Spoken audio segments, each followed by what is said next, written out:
De piraten in Holland staan heel goed bekend.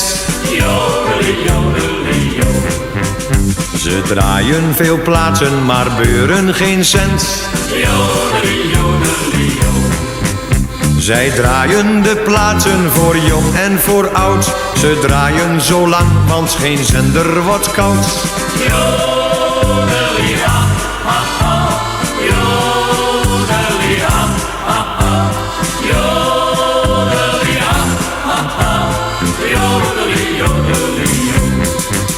In Zelhem, daar was het ook bijna weer raak.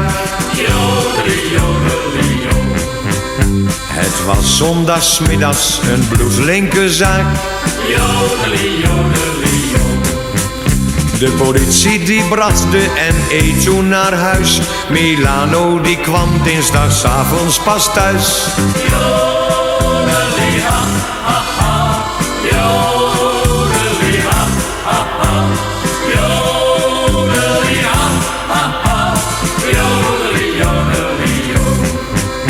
De opsporingsdienst heeft nog niet zoveel kracht. De Noordster te pakken, hij draait nog en lacht.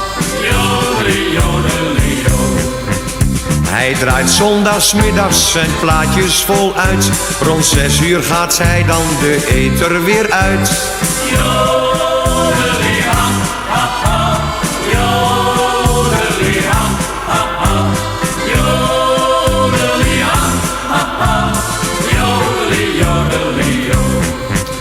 In Hilversum zijn ze nu zat van het geschrijf.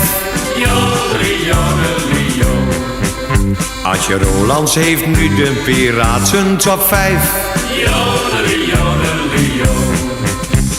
Als het 1 uur wordt is hij uitgepraat. De knop omgedraaid naar een etherpiraat.